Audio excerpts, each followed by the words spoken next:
आशीर्वाद। प्रभू येशूने दैवी शक्तीद्वारे असंख्य आजारांना बरे केले आहे, म्हणून प्रभूकडे आपण आजारांसाठी प्रार्थना करूया। हे प्रभु, जे आजारी आहेत त्यांना शारीरिक व मानसिक यातनातून मोकळे कर व त्यांच्या स्वास्थ्यासाठी त्यांना अंतर्बाह्य स्वास्थ्य प्राप्त करून दे। पवित्र आत्म्याच्या कृपेने या आरोग्याची पीडा दूर कर। हे आरोग्यदायकाचे त्यांना आजारात सहनशक्ती दे। तू आरोग्याची व पीडितांची सहानुभूती आहे, म्हणून तू आमची विनंती ख्रिस्ताकडे पोहोचव। हे प्रभू, तुला विनवितो की जे आजारी आहेत त्यांना पवित्र आत्म्याच्या कृपेने बरे कर, त्यांच्या पापांची क्षमा कर, मनाची व देहाची सर्व दुःखे त्यांच्यापासून दूर कर। तुझ्या सामर्थ्याने त्यांना सबळ कर, तुझ्या शक्तीने त्यांचे संरक्षण कर व तुझ्या आशीर्वादाने त्यांचे जीवन सुखी कर। सर्व शक्तिमान परमेश्वर पिता आणि पुत्र आणि पवित्र आत्मा तुम्हाला आशीर्वाद देवो। आमेन।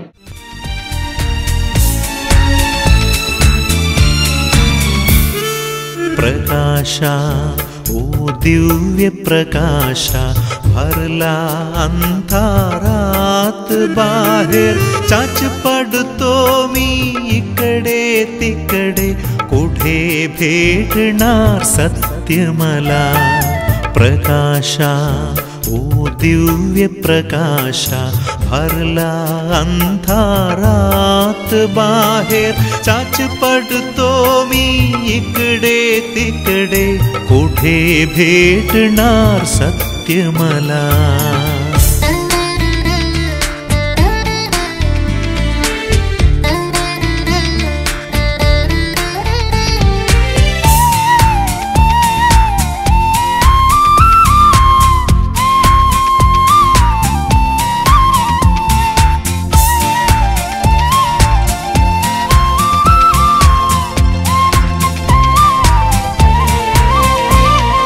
करायला ठरवितो चांगळपण, करू काय समजेना मला।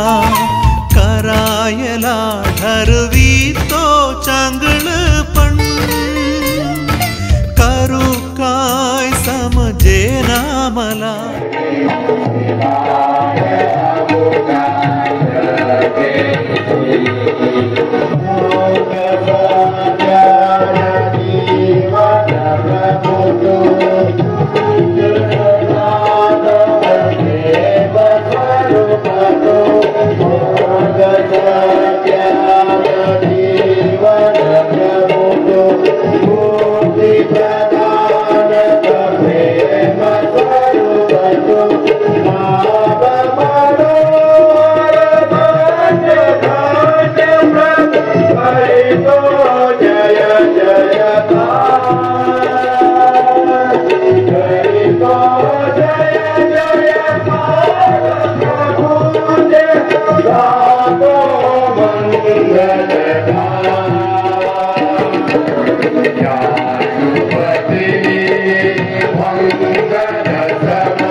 नमो प्रभु तव चरणासी।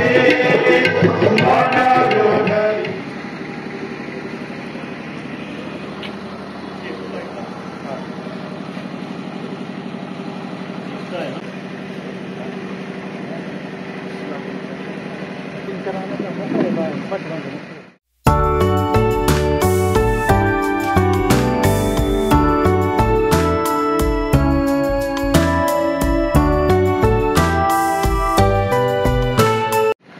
पुत्र आणि पवित्र आत्म्याच्या नावे आपल्या प्रभू ख्रिस्ताची कृपा, परमेश्वराची प्रीती व पवित्र आत्म्याचा गोड सहवास तुम्हा सर्वांना लाभो. आज आपण पवित्र मरिया स्थलांतरांची व निर्वासितांची आशा ह्या विषयावर थोडंसं मनचिंतन करणार आहोत. माझ्या प्रिय भाविकांनो, पवित्र माऊली जी होती ही स्वतः निर्वासनाचा मार्ग चालली आणि तिने अंधकारामध्ये तिने विश्वासाचा किरण पाहिला. म्हणजे प्रिय भाविकांनो, अशा या पवित्र मित्रा बलिदानामध्ये ह्या माऊलीप्रमाणे तुम्हाला आणि मला आपल्या सर्वांना जे स्थलांतरित आहेत, जे विस्थापित झालेले आहेत, जे बेघर आहेत, जे निर्वासित आहेत, त्यांच्या जीवनामध्ये आपल्याला आशेचा किरण बनता यावं यासाठी आपण थोडा वेळ शांत राहून प्रार्थना करूया. सर्व शक्तिमान परमेश्वर आम्हावर दया करून आमच्या पापांची क्षमा करून आम्हाला सार्वकालिक जीवनाकडे नेवो.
जिल्ह्यातील एका छोट्याशा गावातलं एक गरीब कुटुंब, वडील ऊसतोड कामगार आणि आई घरी लहान मुलांची काळजी घेणारी.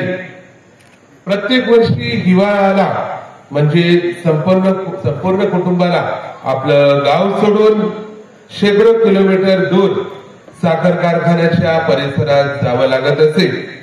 लहान मुलं शाळेत जाण्यायोगी त्यांचं वय झालेलं नव्हतं, परंतु शाळेची पाटी हातामध्ये घ्यावी असं त्यांचं स्वप्न होतं. एकदा ह्या छोट्याशा मुलीने आपल्या आईला प्रश्न केला की आई, आपल्याला वारंवार हिवाळ्यामध्ये थंडीमध्ये आपलं गाव का सोडावं लागते? आणि ह्या मातेच्या डोळ्यामध्ये अश्रू होते, आईच्या डोळ्यामध्ये अश्रू होते आणि हे अश्रू पुसून ह्या मातेने आपल्या बाळाला गेलेलो. त्या कुटुंबात रोज उपासमारी, असुरक्षितता, मुलांचं शिक्षण थांबणं हे सगळे ह्या कुटुंबाला सहन करावं लागत होतं.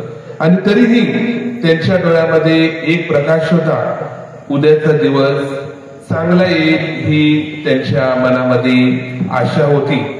माझ्या प्रिय भाविकांनो, आज आपण पवित्र माऊलीच्या नोवेनामध्ये आहोत आणि आज आपण पवित्र मरिया स्थलांतरांची आणि निर्वासितांची आशेवर आपण थोडंसं चिंतन मनन करणार आहोत.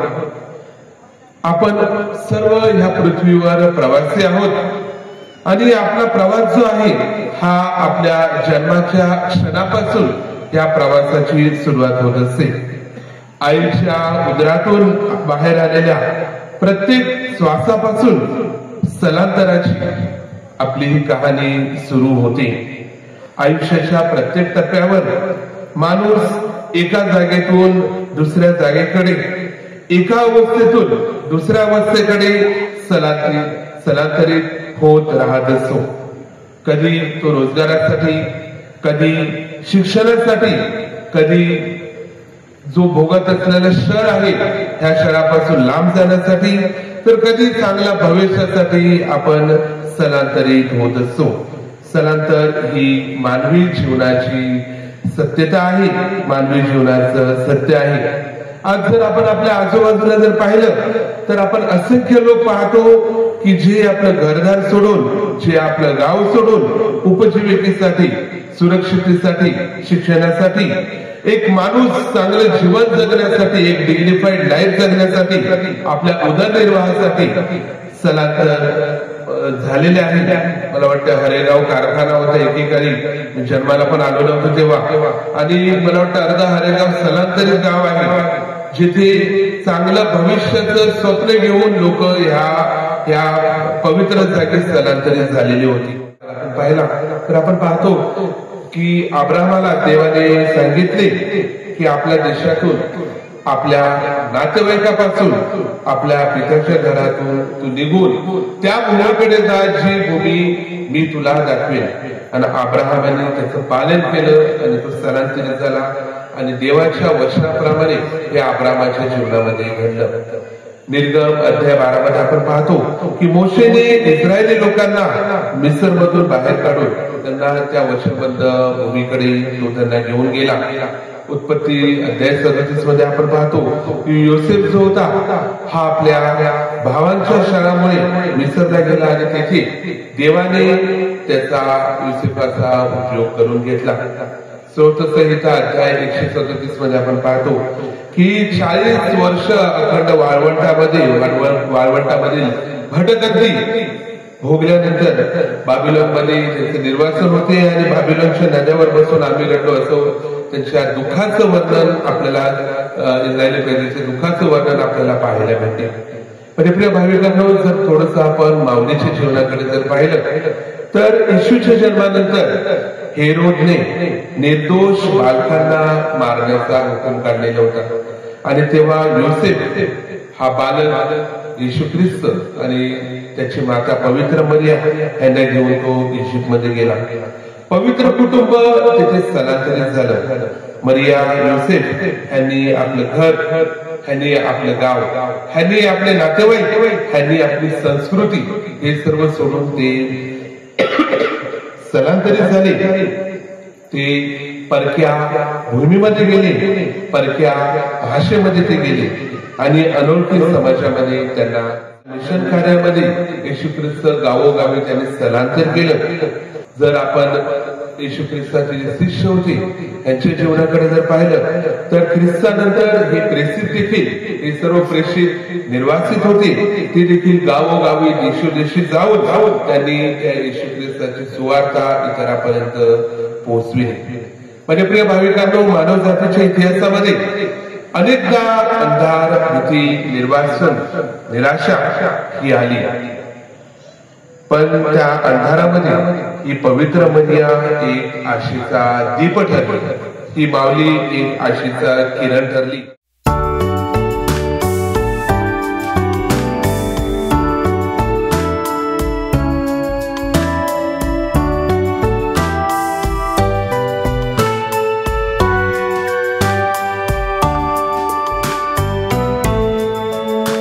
यात्रा यशस्वी होण्यासाठी 77वी यात्रा मतमाऊली महोत्सव यशस्वीरित्या शांततेत पार पाडावा. कोणतेही अरिष्टापासून यात्रेकरू सुरक्षित राहावेत. पदयात्रेकरूंचा प्रवास सुखरूप पार पडावा. आपल्या धर्मग्रामातील सर्व संघटनेचे सहकार्य लाभावे. तसेच यात्रेद्वारे भाविकांच्या श्रद्धेत वाढ व्हावी म्हणून आपण प्रभूची प्रार्थना करूया.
प्रभूच्या नावाचे गुणगान व्हावे, आमचे व ख्रिस्त महामंडळाचे कल्याण व्हावे, म्हणून तुमच्या हातून अर्पण केलेल्या बलिदानाचा प्रभू स्वीकार. हे प्रभू, तुझ्या लोकांकडून ह्या प्रार्थनांचा व भेटींचा स्वीकार कर. तुझ्या पुत्राचे माता धन्यकुमारी मरिया हिच्या मध्यस्थीद्वारे आमच्या प्रार्थना व विनंत्या ऐकून घे. ही प्रार्थना मी प्रभू येशूच्या नावाने करतो. आमेन. प्रभू तुम्हा बरोबर असो आणि तुमच्या अंतर्यामी. तुमची अंतकरणे प्रभूकडे लावा, आम्ही ते लाविले आहे. प्रभू आमचा परमेश्वर याचे आभार मानूया. हे प्रभू, पवित्र पित्या, सर्वसमर्थ शाश्वत परमेश्वरा, आम्ही तुझे नित्य व सर्वत्र आभार मानावे जे योग्य व आनंददायक आहे ते आमचे कर्तव्य आहे. पवित्र कुमारी मरियेच्या सन्मानार्थ हा उत्सव साजरा करीत असताना तिचे आभार गीत आम्ही मोठ्या आनंदाने प्रतिध्वनित करतो, कारण सर्व जग तुझ्या अद्भुत कृत्याने भरले आहे. तुझ्या प्रीतीचा अनुभव सर्व पिढ्यांना आला आहे. तुझी दीनदासी मरिया हिच्यावर तुझी कृपादृष्टी वळली आणि तू तिला आमचा तारणकर्ता, तुझा पुत्र प्रभू येशू ख्रिस्त ह्याची माता होण्यासाठी निवडले. हे प्रभू, तू खरोखर पवित्र आहेस. सर्व पवित्रचा तू उगम आहेस. ही दाने आमच्यासाठी आमच्या प्रभू येशू ख्रिस्ताचे शरीर आणि रक्त व्हावेत म्हणून तू त्यांच्यावर दववर्षाप्रमाणे तुझा पवित्र आत्मा पाठव. जेव्हा प्रभू येशूचा विश्वासघात करण्यात आला आणि तो स्वेच्छेने दुःख भोगाला सामोरा गेला, तेव्हा त्याने भाकर घेतली, आभार मानून ती मोडली, ती आपल्या शिष्यांना दिली आणि म्हटली, तुम्ही सर्वजण ही घ्या आणि खा, कारण ही माझे शरीर आहे, ही तुमच्यासाठी अर्पिले जाईल. हे माझ्या स्वामी, हे माझ्या देवा.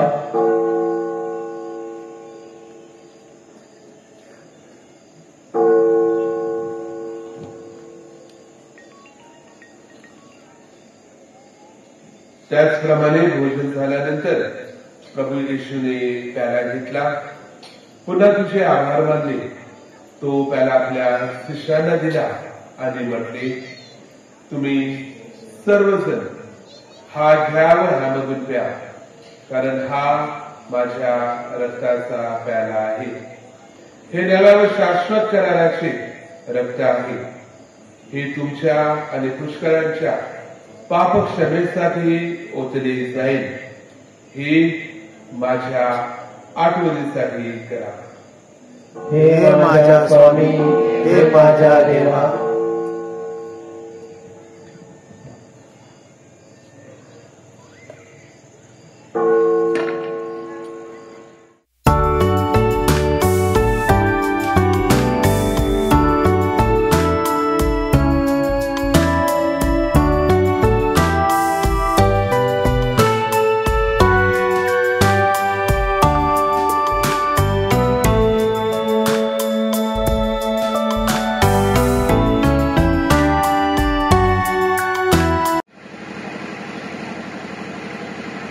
हे पहा परमेश्वराचे कोकरू, जगाचे पापे दूर करणारे हे परमेश्वराचे कोकरू पहा, जे आपल्या सर्वांमध्ये असलेल्या विश्वासाचे कारण आहे, आपल्या जगण्याचे स्रोत आहे.